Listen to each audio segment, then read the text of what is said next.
휴가철이라서 제 생각에는 오늘 아마 굉장히 많이 못 나오시리라고 생각했었는데 생각보다는 많이 오셨네요.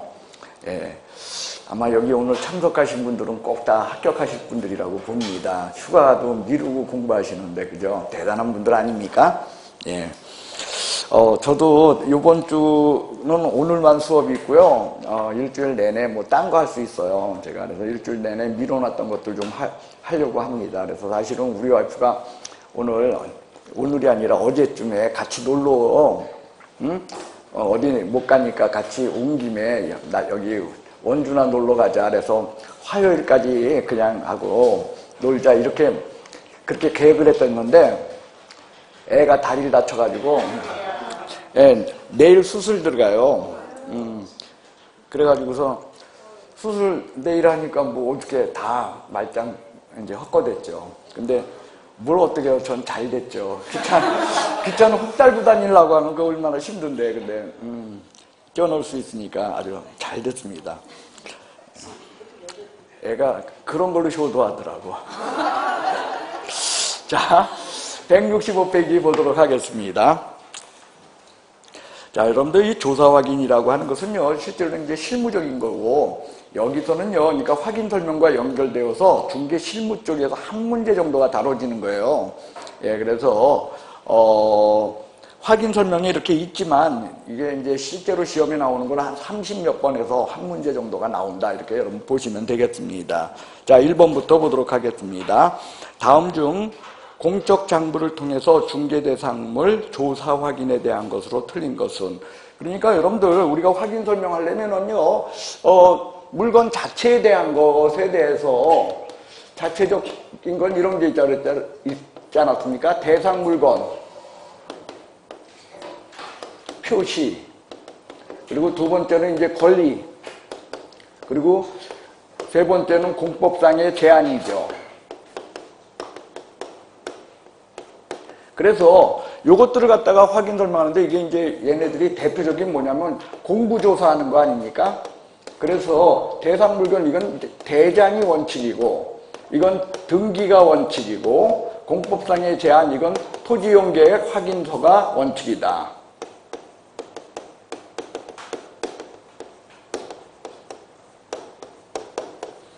그러나 대장의 모든 것이 다 나오는가 하면 그렇지 않은 부분이 있다는 거예요. 그래서 그렇지 않은 부분, 대장으로 확인할 수 없는 부분 이런 걸 찾으라는 것이 여러분들 그 1번에 대한 내용이 되겠습니다. 그래서 답은 4번인데요.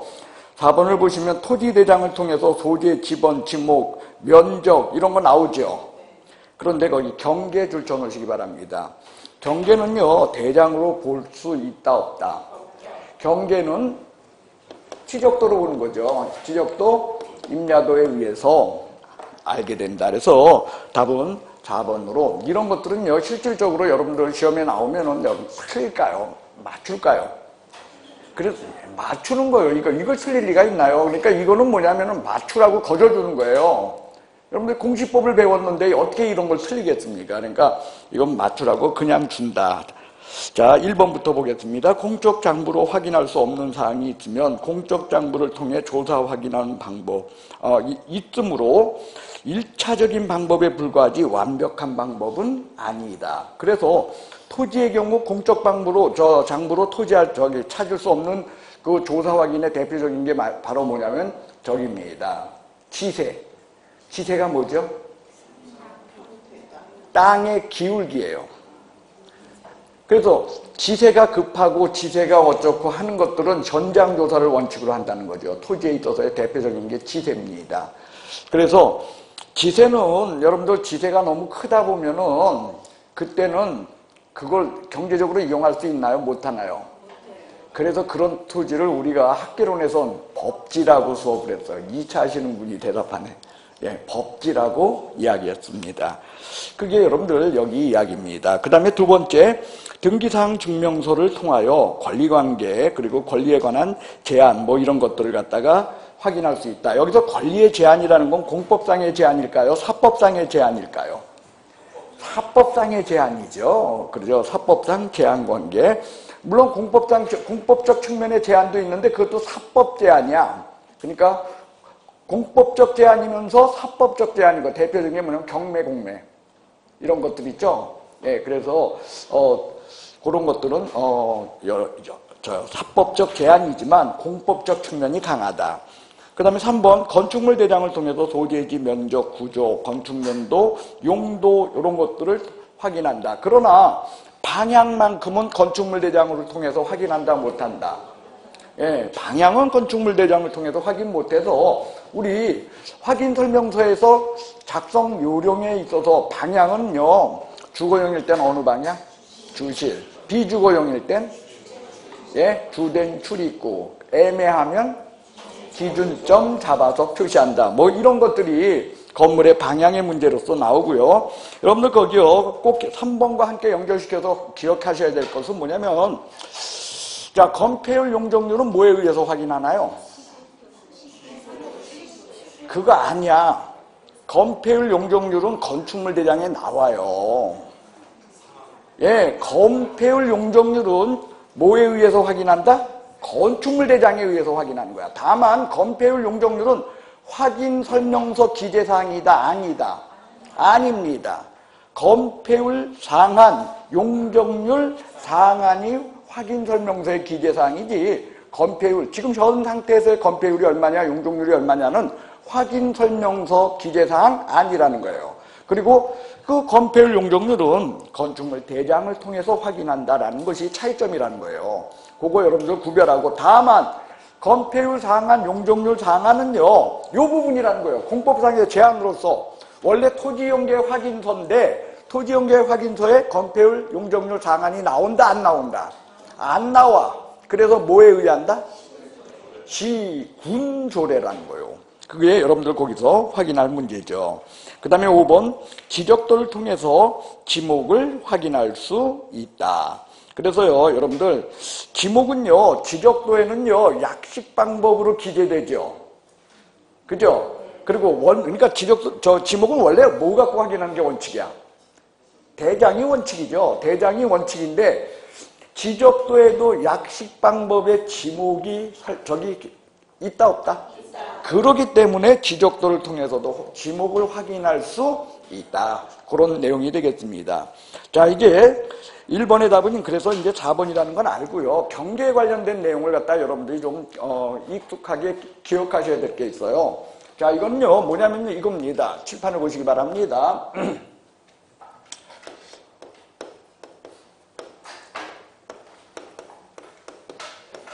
자, 지적도와 등기에 관련된 문제에 있어서요.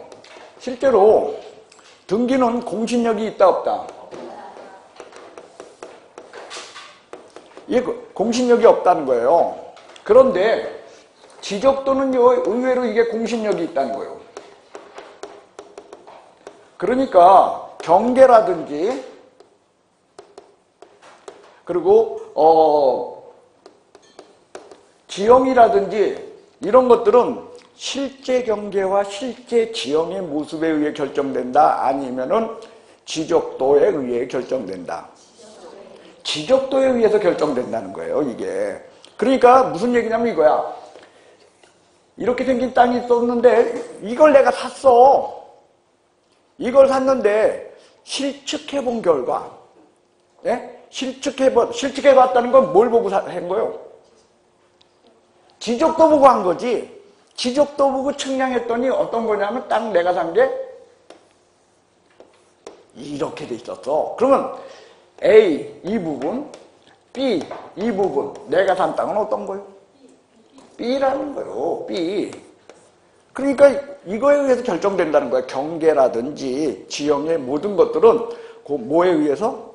지적도에 의해 결정된다. 심지어 이렇게 해서 측량한 면적까지도 뭐에 의해 결정된다? 예, 공부에 의해 결정된다는 거예요. 면적까지도 뭐에 의해서?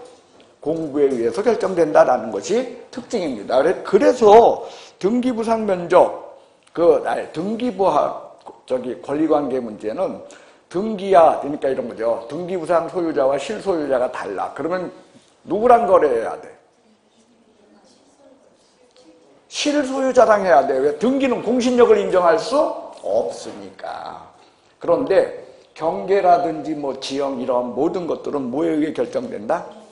예, 실제가 아닌 지적도에 의해 결정된다라는 것이 여러분들 나름대로 여기에 있어서 중요한 판례 내용입니다. 자, 2번 문제 보도록 하겠습니다. 자, 중개대상물의 면적에 관한 조사 확인입니다. 틀린 것은 1번 면적은 평으로 확인하는 게 아니라 제곱미터로 확인하는 것이 원칙이다. 1제곱미터는 0.3020이야? 예, 그래서 100제곱미터는 뭐 이거다. 근데 지금 이거 의미 있나요, 없나요? 예, 무조건 뭐 쓰도록 돼 있어요? 제곱미터 쓰도록 되어 있기 때문에 실제로 의미는 없죠. 그 다음에 건축물의 용도는 건축물 대장의 용도와 실제 용도가 다를 경우 실제 용도도 확인설명서에 기재하도록 되어 있다. 그래서 확인설명서를 보면 용도가 이제 공부상 용도하고 그 실제 용도가 같이 기재돼요. 3번 대장상의 면적과 실제 면적이 달라. 그러면 당사자들 사이에 대장상 면적이 대상 토지를 측정하기 위한 방편이었다고 보일 때는 민법상 대금감액 청구가 가능하다, 불가능하다. 예, 그래서 일단 3번이 답입니다. 4번인가요? 4번이 답입니다. 예, 요거는요, 설명은 조금 이따 하고요. 자, 구분 소유권은 전용 면적, 공유 면적 모두 확인한다. 그리고 확인 설명서에는 전용 면적 기재하는 것이 원칙이다. 예, 그래서 맞는 내용이고요. 자, 4번에 대한 설명을 좀 하도록 하겠습니다.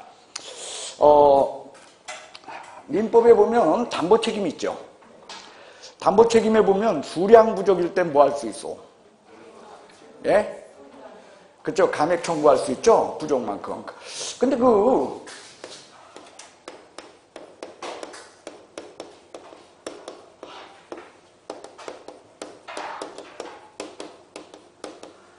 부동산 거래는요, 필지 매매가 원칙이냐, 수량 매매가 원칙이냐라는 이런 문제가 생긴다는 거예요. 만약에 무슨 얘기냐면, 자, 이 땅을 샀어요.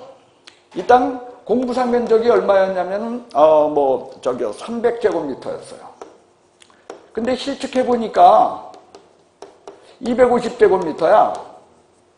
그럼 50제곱미터 부족하죠? 그런데 이게 만약에 수량 매매라면 뭘 요구할 수 있나요? 감액 책임 청구할 수 있죠. 300제곱미터라고 그래서 돈 냈는데 왜 250제곱미터냐? 달라. 근데 만약에 이게 필지 매매라면 이런 소리 할 수 있잖아. 자, 너가 산 건 무조건 27번지야. 그래서 27번을 샀잖아. 그래서 어쩌라고? 27번지를 샀으니까 27번지가 얼마였을 뿐이다? 예를 들면 이거 3억에 거래됐어요. 27번지가 3억이었지 걔가 300제곱미터여서 3억인 것은 아니라는 거예요. 그러니까 만약에 이건 필지 매매라면 감액 청구한다 못한다? 그때는 못한다는 거예요. 그러면 부동산의 매매는 필지 매매, 수량 매매 어떤 게 원칙이냐는 거예요. 예? 필지 매매가 원칙이라는 거예요. 그러니까 감액 청구한다 못한다? 못한다는 거예요. 감액 청구할 수가 없어. 그런데 문제는 이런 걸 써놨어.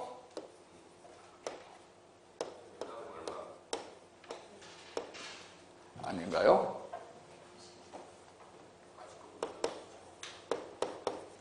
이렇게 써놨댔어. 제곱미터당 얼마? 100만 원이라고 써놨어. 제곱미터당. 그래서 이렇게 얘기하는 거야. 300제곱미터 곱하기 이렇게 돼서 거래를 했어. 그럴 적에는 뭘까요? 저 때는 수량 매매가 되겠죠. 그러기 때문에 수량 매매가 된다면은 나중에 부족하면 뭘 요구할 수 있어? 감액 청구할 수 있다는 거죠. 그래서 자, 여러분들이 개업공인중개사죠. 여러분들은 뒤에 가서 뭘 다시 처리하는 게 좋아? 아니면 그냥 한꺼번에 깔끔하게 끝내는 게 나아? 그러니까 뭘 매매할 적에 이런 거 쓰면 되겠어? 안 되겠어? 예? 이런 거 웬만하면 쓰지 마. 자, 그렇다고 판례 내용입니다. 제곱미터당 얼마라고 썼단 이유만으로 무조건 수량 매매로 보는 것은 아니다라는 게 판례예요. 그러니까 전체적으로다가 수량매매로서 볼만한 그러한 논리적 근거가 존재할 때 그때 비로소 뭘로 본다? 수량매매로 본다는 거죠. 적어도 요거 써놓고 요런 거 계산하고 그래서 3억이다. 뭐 요렇게 됐을 때 사실상 저 수량매매 저거보는 필지냐 수량이냐의 문제는 저거보다는요 임대차 계약에서 특히 상가 임대차일 적에 많이 발생해요.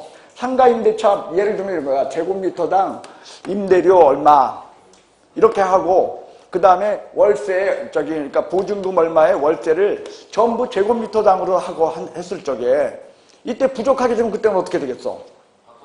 깎아달라고 깎아달라면 당연히 깎아야 되거든. 그러니까 상가 임대차의 경우에는요 이런 문제가 왕왕 발생해요. 특히 관리비 또 뭘로 내? 제곱미터당 내잖아 관리비. 이럴 적에는요 보증금과 그 다음에 월세랑 그리고 관리비 이런 것들이 제곱미터로 나갈 적에 이때는 상가 임대차의 경우 저 때는 뭐가 더 원칙일까요? 예, 저런 식으로 되어 있을 때. 그러니까 예를 들면 상가 임대차도 보증금 얼마에 월세 얼마로 써놓은 거라면 그러니까 그게 뭐냐면 일반 저기처럼 주택 임대차처럼 그렇게 되는 게 아니라 수량에 의해서 저 임대차 임대료가 결정되는 그러한 상가 임대차일 경우 그때는 뭐일 수? 그때는 수량 임대차일 수밖에 없다는 거예요. 저럴 때는. 그렇기 때문에 그때는 감액 청구가 인정되죠. 그리고 여러분들 민법에서 이런 수량매매 이런 게 어디 나오? 담보책임. 근데 그 담보책임은 써놔야지 담보책임 하는 거다. 안 써놔도 담보책임은 묻는 거다. 예? 왜? 법정 책임이니까. 법정 책임이기 때문에 담보책임에 관한 것은요 반드시 특약에다가 적어놓을 필요는 없어요. 없어도 담보책임은 당연히 묻는 거야. 그런데 잘 들으세요. 담보책임은 강행법규가 아니라 뭐다? 임의법규이기 때문에 배제할 수 있다 없다? 그래서 특약으로 배제할 수 있어요. 그러니까 뒷일들 귀찮죠? 뒷일 귀찮기 때문에 여러분들은 반드시 특약에다가 뭘 적어놔야 돼요? 담보 책임을 배제하는 특약을 적어놓는 게 올바른 중개 방법이요. 왜? 뒷일을 귀찮은 일을 하는 게 좋아? 안 하는 게 나아? 안 하는 게 낫잖아요. 그죠? 예, 그렇다면요 4번 봅시다. 대장상 면적과 실제 면적이 달라요. 당사자들 사이에 대장의 면적이 대장 토지를 특정하기 위해서 대장 토지를 이 토지는 어떤 거다라는 걸 특정하는 표현으로서 쓴 것에 불과하다면 민법상 감액 청구할 수 있다 못한다. 못하는 게 원칙이라는 거요. 다시 얘기하지만 원칙적으로 부동산 매매는 수량매매다 필지매매다. 그래서 적어도 수량매매일 땐 수량매매로서의 그 분명한 어떤 논리적 근거가 계약서상에 보여야 돼요. 됐습니까? 그러니까 원칙 그런 게 안 보일 때 다 뭘로 취급한다? 수량매매로 취급한다. 이것이 여러분들 거기서의 4번의 내용입니다. 그 다음 4번과 함께 여러분들 꼭 기억하셔야 될 게 이런 거죠. 개업공인중개사는 진짜 면적과 공부상 면적이 다를 확률이 높을 적에 측량할 의무까지 있다. 측량까지 해서 확인 설명할 그런 의무가 있다 없다? 없다라는 거예요. 예, 그래서 필지매매가 원칙인 거죠. 자, 3번 보도록 하겠습니다. 중개대상물에 대한 조사 확인으로서 틀린 것은 1번 중개대상물인 토지가 수개의 필지일 경우 각각 필지에 해당하는 지번을 모두 조사 확인한다. 그리고 토지는 각 필지별로 면적을 확인한다. 그리고 토지의 경계는 도면에 그려진 경계에 의해 정해지는 것이지 담장, 경계표 이런 것에 의해 정해지는 것은 아니다. 아까 얘기했죠. 경계, 지형 뭐에 의해서 결정돼? 지적도에 의해서 결정되는 것이지 실제에 의해 결정되는 게 아니다. 여러분들 요 3번 같은 거에 잘못하면 손 나가요. 보시기 바랍니다. 그 다음에 4번 공부상 경계와 실제 경계가 다르다면 개업공인중개사는 측량할 의무까지 있다 안 해도 된다? 4번이 답입니다. 지세는 토지의 뭐다? 기울기. 그죠? 공부로는 확인할 수 없다. 그래서 뭐 한다? 현장 조사. 4번 보도록 하겠습니다. 옳은 것은 자, 1번 2층 이상의 건물일 경우 연면적 확인하면 족하고 그 다음 층별 면적은 확인하지 않아도 된다. 자, 건물일 경우 그죠? 건물 번호별로 그죠? 그러니까 층별로 다 확인하고 층도 구분 소유되어 있으면 다 써야 되는 거죠. 그 다음 2번 건물의 공부상 용도와 실제 용도가 다르면 공부상 용도가 우선하기 때문에 확인 설명서의 실제 용도는 기재하지 아니한다. 함께 하여야 한다. 예, 병기하도록 되어 있다. 그 다음 지형은 토지의 모양으로서 토지 대장을 통해서 확인된다. 이런 게 더러워요. 예, 지형은 토지 대장으로 확인하는 겁니까? 이거 저로 확인하는 겁니까? 지적도로. 예.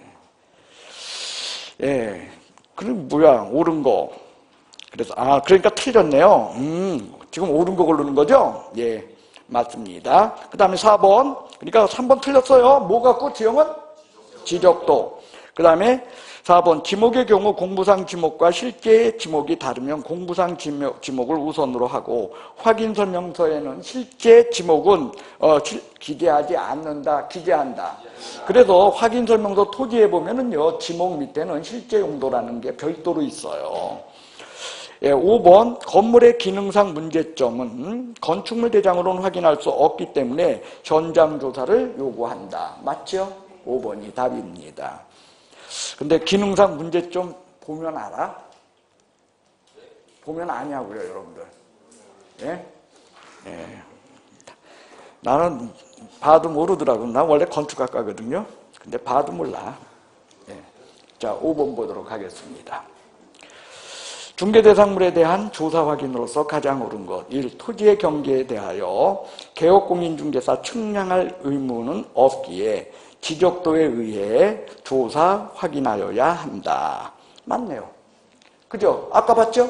경계, 그리고 지형 이런 건 뭐에 의한다? 지적도에 의한다. 일단 1번 틀린 거 없어요. 2번 토지용계 확인서를 통해서만 토지에 대한 이용제한 거래 규제를 확인하였다. 이것으로 충분하다. 부동산 종합 정보망까지도 뒤져라. 그리고 토지용계 확인서에 나오지 않는 부분도 있다. 도시군계획시설, 지구단위계획, 그리고 건폐율 상한, 용적률 상한 이런 것들까지도 다 해야 되더라. 3번 등기사항 증명서 을구를 통해 최우선 변제권이 보장되는 소액 임차인이 몇 명인지를 확인하였다. 된다 안 된다? 왜 안 돼? 등기부에 임차권은 기재된다, 기재되지 않는다. 어떻게 임차권이 그 등기부에 기재돼요? 그죠? 그 다음, 그러니까 이건 실제 권리관계를 통해서 확인할 수밖에 없다. 그 다음에 지적도에 지목이 주라고 되어 있어. 그러면 지목이 주차장이다, 주유소다. 예. 그 다음에 5번, 무허가 건물은 철거 대상이므로 토지를 매수하려는 의뢰인에게 설명하지 않았다. 해야 된다. 특히요, 여러분들 음식점 같은 거 저기 할 적에 무허가 건물이 있으면 그거 아주 힘들어져요. 그렇기 때문에 무허가 건물 정확하게 확인해야 돼요. 자, 6번 보도록 하겠습니다. 중개 대상물에 대한 조사 확인으로서 가장 타당하지 않는 것은 답은 3번인데요. 자, 토지 대장상 면적, 그 다음에 등기부 표제부상 면적이 달라. 그러면 무엇이 우선한다? 예, 기출문제 수준은요, 그저 이 정도야. 사실관계는 뭐에 의하고? 대장에 의하고. 권리관계는 뭐에 의하고? 등기부에 의하고. 그래서 답은 당연히 뭐요? 3번. 됐습니까? 그래요. 그 다음 1번 대지권 등록부를 통해서 대지권 비율, 그 다음에 소유권 지분을 확인할 수 있다. 소유자 현황은 건축물 대장을 통해서 확인할 수 있다. 현황에 불립니까? 그 다음 4번 건축물 대장의 소유자와 등기부상 소유자가 달라. 이건 뭐의 문제냐면 권리의 문제죠. 그러니까 뭐의 원칙을 둔다? 등기부의 원칙을 뒀다. 유치권이나 분묘기지권은 이거는 확인할 수 있다 없다? 없기 때문에 뭘 통해서? 현장 조사다. 7번 중개대상물에 대한 조사 확인의 방법으로서 가장 타당하지 않은 것은 자, 그래서 1번 공유지 연명부를 통해 소유권 지분을 확인하였다. 예.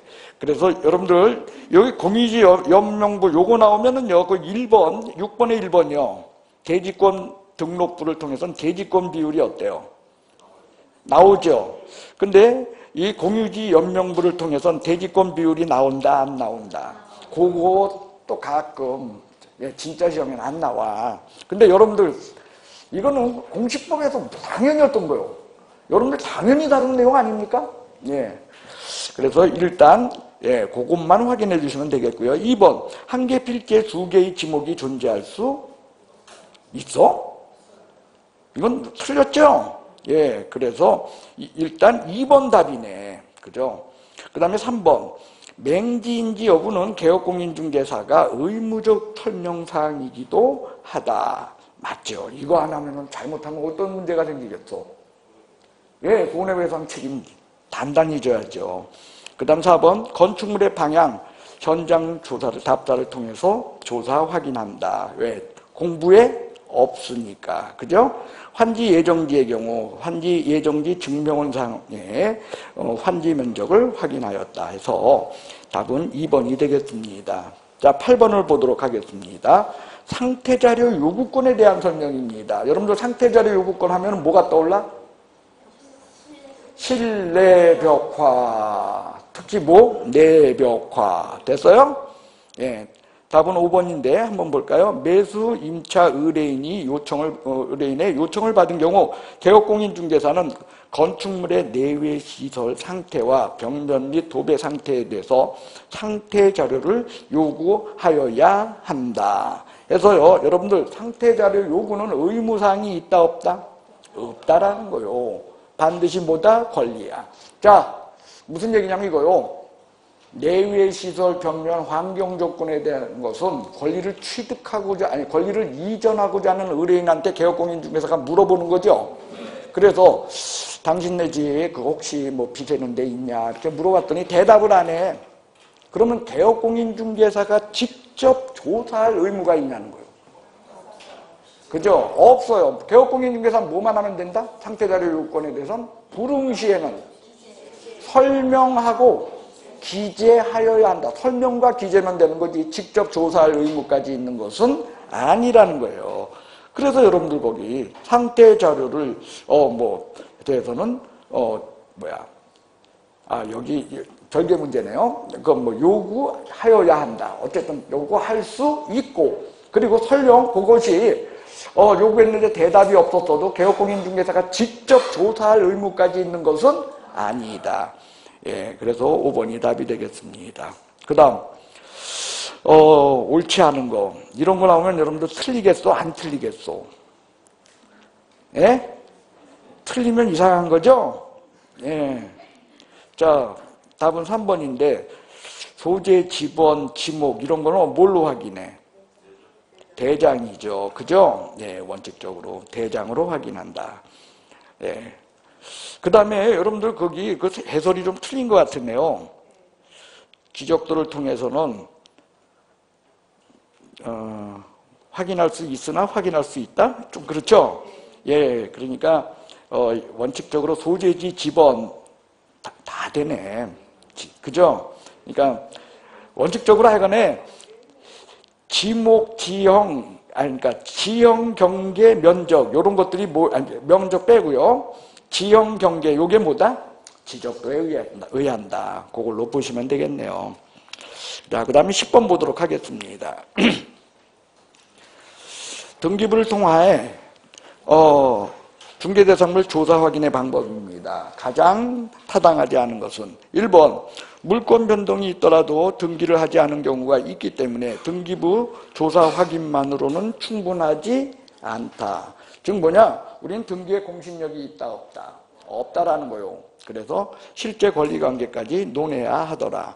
2번 동구에는 접수번호가 별구간에는 순위번호가 우선한다. 자, 동구일 때는 뭐요? 순위번호. 별구일 땐 요거는요 여러분들과 제가 뭐 주택임대차보호법을 할 때인가요? 아니면 경매를 할 때인가 한번 설명을 했던 것 같은데 그죠? 권리분석의 문제로서 여러분들 그 순위를 논할 때 이런 것들이라는 거예요. 자, 2월 자, 2월 27일 날,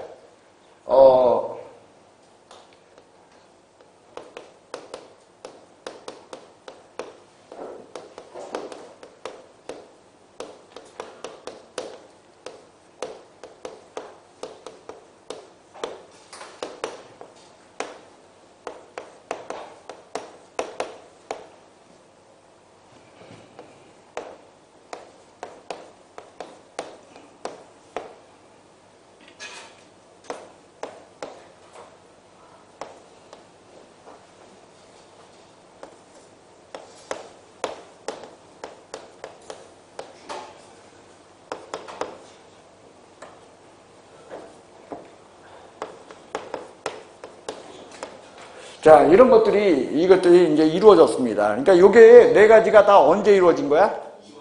2월 27일 날 이루어졌어요. 다 금액들은 다 이렇게 됐습니다. 1억. 경락은 얼마 이루어졌냐면, 자, 3억 2천의 경락이 이루어졌습니다. 그러면은요, 이제 대항 요건을 갖춘 날은요, 언제냐면, 2월 26일이고요. 확정일자를 갖춘 날은 2월 27일입니다. 할 때 저 임차인은 대항력으로는 몇 등이다? 대항력으로는. 대항력은 그죠? 대항요건을 갖춘 다음 날 0시예요. 몇 시요? 0시니까 대항력으로는 1등이라서 얘는 대항력을 행사할 수 있어요. 나 이 집에 살래라고 주장하고 나간다 안 나가고 버틴다. 안 나가고 버틸 수 있는 애라는 거예요. 그런데 얘가 대항력을 행사 안 하고 우선 변제권을 행사해서 배당 요구를 했다는 거예요. 배당 요구를 하는 순간에 얘는 1등이다. 그 순간에 얘는 밑에 애들하고 동승이다. 이게 다 2월 27일 날 이루어졌다니까. 동승이기 때문에 얘는 1억을 먼저 받는다. 여기에서 안분배당이다. 안분배당이라는 건 4억 중에 1억이라 4분의 1이라는 거죠. 그러니까 얼마를 받을 수 있다? 8천을 받는다는 거예요. 그러면 얘네들도 8천이라 그랬나요? 아니라 그랬어요. 얘네들끼리는 같은 2월 27일에도 얘와 얘네들은 뭐에 의해서 확인한다? 예? 순위 번호가 아니라는 거예요. 가등기단 번호는 이건 어디에 되어 있어? 갑구에 있어. 갑구에 있고 얘네들은 을구에 있으니까 번호가 확 다를 수 있어. 그러니까 순위 번호로는 알 수가 없어. 뭘로? 누가 접수를 먼저 했는가 하는 접수 번호에 의해서 결정된다는 거예요. 그래서 접수 번호상 얘가 앞이고 얘네들이 뒤라면 얘가 얼마 받는데 다시 1억. 이렇게 된다는 거예요. 그 다음에 얘와 얘는 뭐에 의한다? 둘 다 저당권이니까 을구에 있어. 그러니까 뭐에 의한다? 순위가 얘가 1순위고 1번이고 얘가 2번으로 돼 있다는 거예요. 순위 번호에 의해서 다시 얘가 얼마? 1억. 그리고 얘는 얼마? 이런 배당이 이루어진다. 이게 동구에 있을 때는 뭐에 의하고? 그렇죠. 그리고 을구, 갑구 이렇게 별구에 있을 땐 뭐에? 접수번호. 그런 뜻입니다. 그래서 저런 식으로 이야기했었죠? 답은 뭐다? 2번이 되겠네요. 자, 3번. 소유권 이전 등기 청구권 보존 가등기는 가등기에 기한 본등기보다 제3자 소유권 이전 등기를 먼저 격려하더라도 보존 가등기의 효력이 상실된다, 상실되지 않는다. 그래서 그 보존 가등기에서 소유권 이전 등기를 하게 되면 실제 소유자는 누가 된다? 가등기권자가 실소유자가 되더라. 4번 근저당의 경우 채권 최고액을 확인하면 되지 현재 채무액을 반드시 확인할 필요는 없다라는 게 원칙이 되는 거예요. 예, 근데 그건 마음에 안 들어요. 실제로 여러분들 나중에 정산을 하려면 실제 피담보 채권액 알아야 될까요? 몰라도 될까요? 알아야 될 수밖에 없는데 이걸 뻔뻔하게 이렇게 얘기를 하는 게 이게 독기를 잘못해서요. 이게 사실은 임대차였거든. 임대차의 경우 근저당을 확인할 때야 그럼 여러분들 임대차의 경우 근저당 확인할 땐 지금 피담보 채권액이 얼마인 게 중요해요? 아니면은 채권 최고액이 중요해? 왜냐하면 2년 동안 여기서 네가 사는 동안에 이 채권 최고액이 범위 내에서 어떻게 될 수 있어? 선순위 근저당이 액수가 바뀔 수 있죠. 그러니까 채권 최고액이 중요한 거지. 실제로 매매 계약이 있었을 땐 채권 최고액이 중요하겠어? 아니면은 실제 피담보 채권액이 중요하겠어? 근데 그걸 망각하고 이 공인중개사법 이거 가르치는 교수들이 판례 보면 한 부분만 갖고 전체를 읽지 못하고 한 부분 갖고 맨날 이걸 갖고선 채권 최고액 그래요. 매매 시에 어떻게 채권 최고액 갖고선 여러분들 채권 최고액 갖고 정산해 줄 수 있어? 절대 못해요. 피담보 채권액을 알아야만 정산이 되지. 할 수 없어요. 시험에 나오니까 우리가 따질 필요도 없죠. 그냥 외워. 네. 예. 뭐다? 예, 근저당 있으면 채권 최고액이야. 근데 이건 뭘 가정하고 판례가 나온 거야? 임대차 계약이니까. 임대차 계약일 때, 선순위 저당권이자 있으면은, 지금 채무액 얼마 있다. 그건 중요하지 않아. 왜? 앞으로 얼마까지 올라갈 수 있는지 그게 중요하지. 그러니까 채권 최고액인 건데. 5번. 환매 등기가 된 부동산 취득하려고 할 때 환매 등기 사실, 그리고 위험성 가르쳐줘야 돼. 너 잘못하면 뺏겨. 그러니까 환매 등기 이것에 대해서 등기권자하고 만나서 잘 합의해. 뭐 이런 문제들 필요하다는 거죠. 10번의 답은 2번입니다. 11번 예, 권리 제한 등기가 있는 중개대상물 조사 확인 방법으로서 옳지 않은 것은 답은 4번입니다. 환매 등기가 된 부동산 중개할 수 있어. 뭐 중개 못할 이유가 없죠. 그 다음에 등기된 환매권 중개할 수 있다 없다.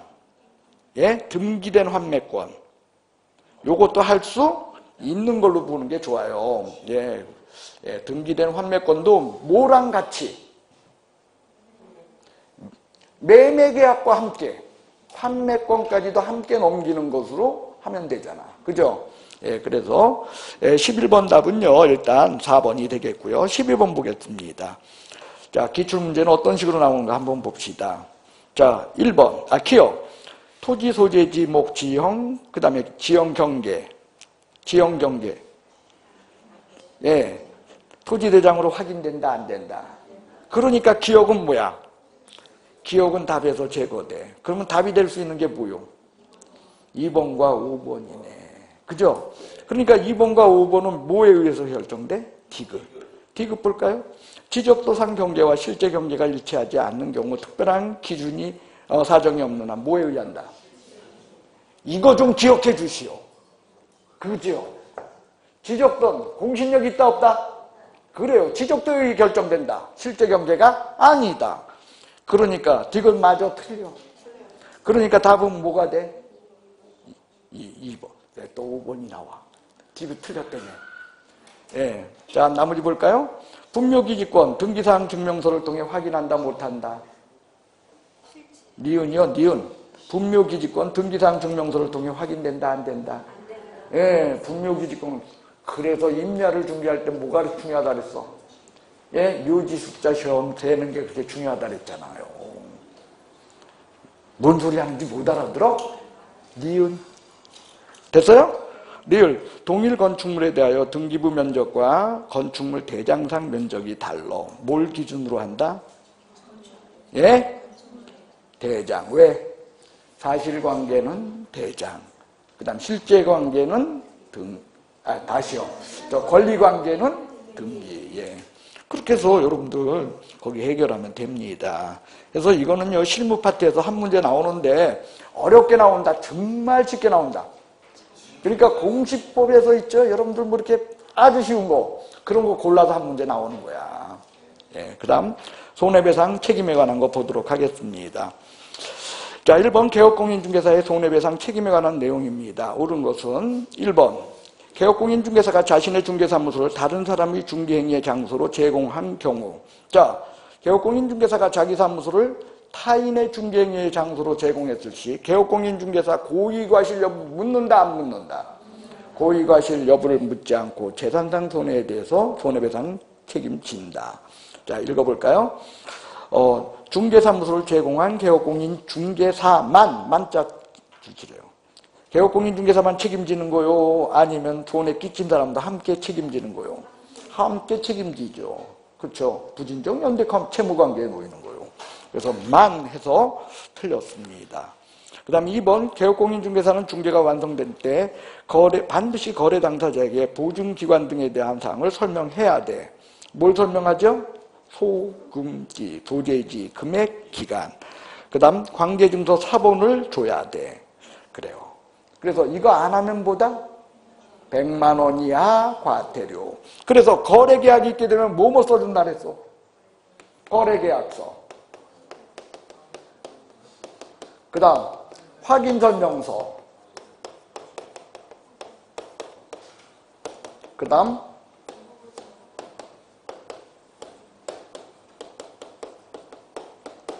요 세 가지를 교부한다는 거예요.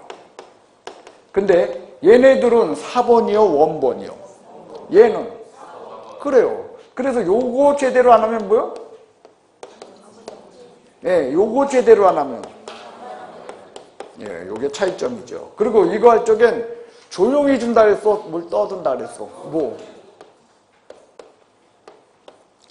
소금기, 소재지, 금액 기간을. 그래서 여러분들 그거 업무정지 그 부분이 틀렸네요. 그 다음 개업공인중개사가 공제금액으로 손해배상을 했대요. 그렇죠? 뭘로? 공제금 줄치세요. 그러면 15일 이내에 며칠 이내? 15일 이내에 부족액을 보전하여야 한다. 여러분들 공제래요? 공탁이요? 공제요? 그러니까 부족금액이라는 게 있을 수 있어 없어? 뭐요? 15일 이내 다시 가입. 앞에를 고칠 수 있죠. 공제를 뭘로? 공탁으로. 근데 앞에를 고치면 또 뒤에 문제가 생겨. 부족하게 된 금액이 뭐야? 뭐에서 부족하게 된 금액? 예?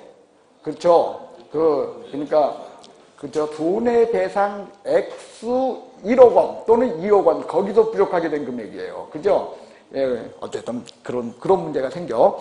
그래서 뒤에를 고치면 뭐가 된다? 15일 이내 다시 가입.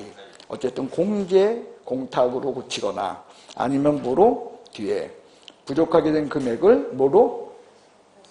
다시 가입으로 고쳐야 되겠죠. 그 다음에 4번 개업공인중개사가 자신의 중개사무소를 다른 사람의 중개행위의 장소로 제공하여 거래 당사자에게 재산상 손해가 발생하면 중개 의뢰인은 중개사무소를 제공한 개업공인중개사의 보증기관에 손해배상 청구할 수 있다 없다? 있다라는 게 원칙이요. 왜?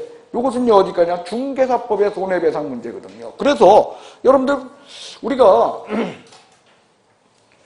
참 제가요 여러분들한테 수업하면서도 여러분들이 어디까지 받아들일까 이런 게 헷갈리는 부분들이 이런 것들이에요. 칠판을 보시기 바랍니다. 자, 손배 책임의 문제를 해서 논하는 것은요 이런 거예요. 개업공 중개행위를 함에 있어서 고의 과실로 그 다음에 인하여 거래 당사자에게 재산상 손해를 입혔다.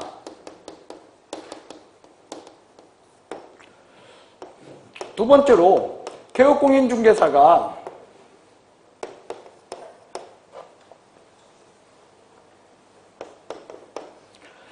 자기 사무소를 타인의 중개행위 장소로 제공했다. 그래서 거래 당사자에게 재산상 손해를 입혔다 하는 이 1번과 2번 이 두 가지의 경우에는 누구까지도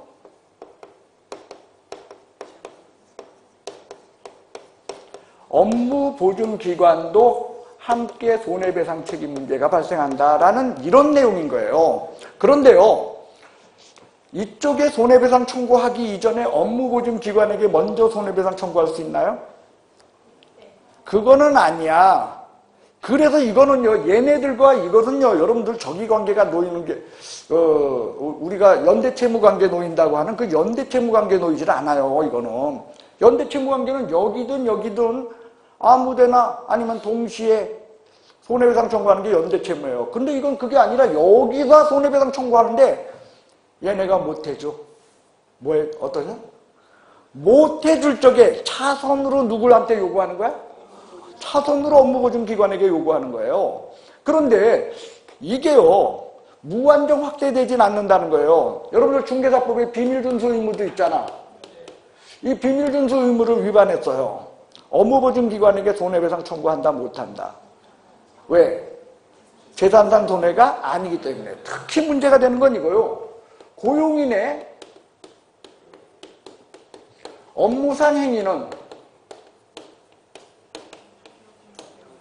개업공인중개사의 행위로 본다라는 이 규정에 대해서 개업공인중개사가 했잖아. 그래서 업무보증기관도 함께 책임진다, 아니면 인 것도 있고 아닌 것도 있을 수 있다. 이건 인 것도 있고 아닌 것도 있을 수 있다는 거야. 뭘 봐야 되니까? 거래 당사자의 재산상 손해. 그러나 그러니까 이거는요, 여기에 문제가 됐을 때, 예를 들면 이거야. 그때 우리가 그랬잖아요. 고용인이 차 끌고 나가가지고서 포장마차 들이받았을 때 업무보증기관 그때 책임 있냐는 거야.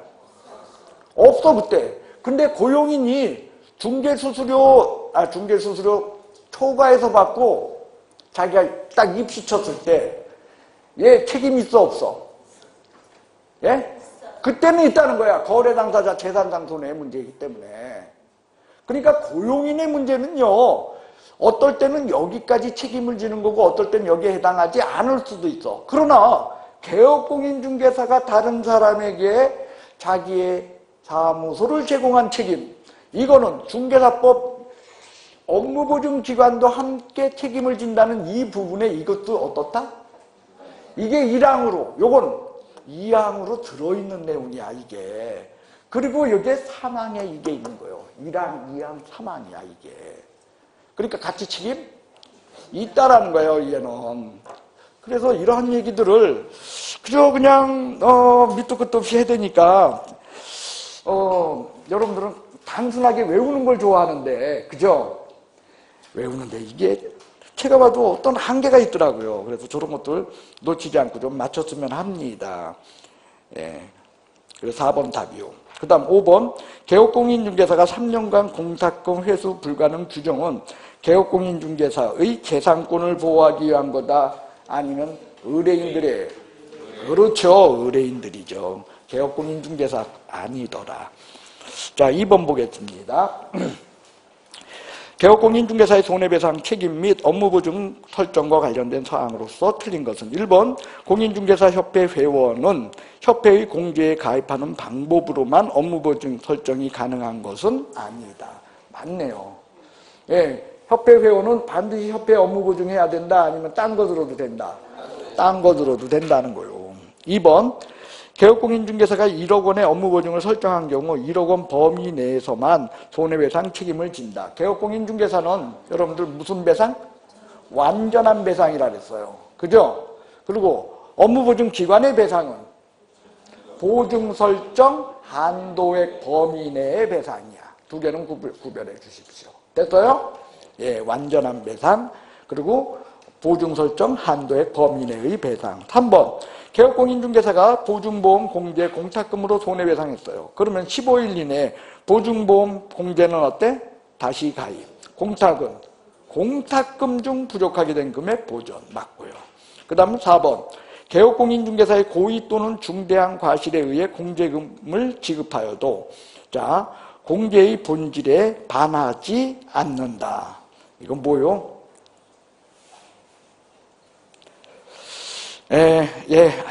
무슨 말인지 알겠습니다. 자, 4번 이야기 다시 할게요. 자, 절 좀 보시오. 자, 여러분들, 자동차 보험 있죠? 거기에 자차 뭘 해가지고서 할 적에 보험 사기를 노리고 뭐 이렇게 해서 고의로 다쳐. 어떻게? 고의로 막 해. 그리고 고의라는 거 아니면 여러분들 그 손해배상금 줘, 안 줘? 자기 집에 자기가 불 지르고 화재보험금 타낼 수 있어, 없어? 예? 그러니까 보험은요, 여러분들 보험은 고의보험 준다, 안 준다? 고의로 그랬다는 거 밝혀지면 보험 줄 수 없다는 거야. 그런데 개업공인중개사가 업무보증을 해놓고서는 저거 믿고서 고의로다가 돈 뜯어먹고 도망갔어. 개업공인중개사가 고의로 했으니까 업무보증기관에서는 이거 고의의 문제 아니냐? 난 못 준다. 이거 된다, 안 된다? 왜라 그랬죠? 그렇습니다. 얘는요, 가입한 자를 보호하기 위한 보험으로서의 성격이 아니라 상대방을 위한 보증으로서의 성격을 가지고 있다 그랬어요. 그래서 고의와 중대한 과실이라는 건 뭐냐? 거의 고의에 가까워. 아주 조금만 조심했어도 벌어지지 않을 수 있는 과실. 그놈은 조그만 걸 놓친 거. 그게 중대한 과실이야. 이런 것들에 대해서도 뭐 한다? 예, 손해배상 받을 수 있다라는 거예요. 예, 누구를 위한 제도입니까? 그 4번은 그런 뜻이야. 자, 다시 한번 읽어볼게요. 개업공인중개사가 고의로 저질렀어. 그리고 조금만 조심해도 될 것을 잘못해가지고 저질렀어. 그래도 공제금 줘야 돼, 안 줘야 돼? 그 뜻이더라. 맞네요. 그 다음 업무보증은 보증의 효력이 있는 기간 중에 자유롭게 변경할 수 있다. 자, 보증의 변경은 보증이 효력이 있는 기간 중에만 뭐 할 수 있다? 예, 변경할 수 있다라는 게 있으니까 얼마든지 맞네요. 특히요, 보증에 변경하면 요건 시험에 꼭 잘 나오더라. 여기 나왔을 때 효력이 있는, 그러니까 기존의 보증이 효력이 있는 기간 중에. 자, 3번 보도록 하겠습니다. 다음 신고 중 공인중개사가 반드시 등록관청에 신고하지 않아도 되는 거. 이런 거 나오면 업무보증이요. 업무보증은 업무보증 설정 기관에서 저기에게 통보를 해주면 등록관청에 통보해주게 되면 반드시 신고하지 않아도 무방한 거요. 그래서 3번 답이 되겠습니다. 다만 이제 나머지 거 한번 확인해 봐야겠죠. 1번 수폐업 신고 안 하면 어떻게 돼요? 예? 100만 원 이하 과태료. 사무소 이전 신고 안 하면? 자, 고용관계 종료 신고 안 하면? 업무정지. 됐어요? 예. 그다음 밑에는 수폐업이니까 연결되고. 그 다음 또 하나 더 있죠? 예. 분사무소 설치 신고 안 하면? 예? 이중 사무소 금지 원칙에 위배돼요. 그러니까 임등치요. 자, 4번 보도록 하겠습니다. 다음은 개업공인중개사 손해배상 책임 보장하기 위한 보증 설정 제도와 관련된 내용입니다. 틀린 것은 1번 법인인 개업공인중개사 2억 원 이상 업무보증 설정, 법인이 아닌 개업공인중개사 1억 원 이상. 맞네요. 2번 법인인 개업공인중개사가 분사무소를 설치하면 분사무소마다 1억 원씩 업무보증 누계로 한다. 3번 업무보증 설정은 중개사무소 개설등록 신청과 같이 할 수 있다. 틀렸네요. 같이 할 수 있는 게 뭐예요? 인장등록이죠? 업무보증은 등록 요건이다, 아니다? 뭘 받고 나서? 아니야, 그 등록증 교부 요건이고. 업무보증은 통지받고 업무보증하는 거예요. 등록 통지가 있은 후 업무보증. 며칠 이내? 없다 그랬어, 기간. 그거 봐, 이놈은 거 정말 맨날 써도 틀리잖아. 자, 봐요.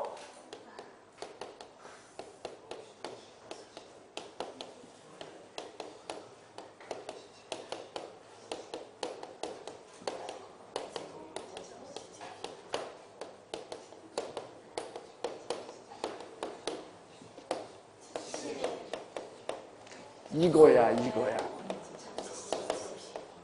그러면서 예전에 수업하면서 우리 이런 거 했잖아요. 기간 없다. 이런 것까지 했는데. 그래요.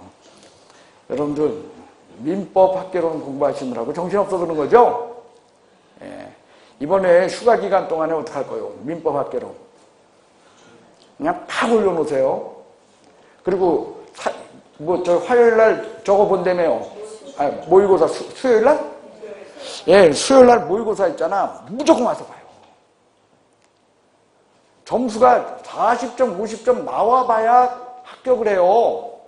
그런 과정도 거치지 않고서 그냥 합격 여러분들 기대하지 마세요. 일단 한번 높이 올라가려면 어떻게 해야 돼? 밑으로 떨어져 봐야 돼요. 여러분, 왜냐면 아직까지 모의고사 경험 없더라고 보니까. 제가 제일 걱정하는 건 여러분들 실력을 걱정하지 않아요. 여러분들 실력이 점수하고 연결되지는 않아요. 점수는 실력 외적인데 굉장히 영향을 받아요. 여러분들 우리 여광이나 서부 사람들하고 여러분들하고 비교해보면 여러분들 실력이 훨씬 낫다 그랬잖아요. 공부량도 여러분들이 훨씬 많아요. 그런데 합격? 어디가 많이 할지 장담 못해. 내가 볼 때. 왜? 그 사람들은 죽으나 사나 있잖아요. 3월 달부터 시작해서 지금까지 모의고사를 치러왔어요. 그래서 여러분들 모의고사 보시기 바랍니다. 꼭. 됐어요?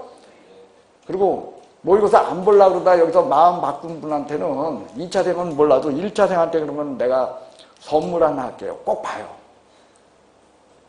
내가 지금 드릴 수 있는 게 뭐냐면 저기에 보면 저기가 있을 거예요. 1차 새로운 기출문제집이 있을 거야. 한 3권 정도 있어. 한 권당 19,000원이야. 드릴게 공짜로. 안 보려고 했다가 보기로 결정한 사람 얘기해요. 드릴게 진짜로.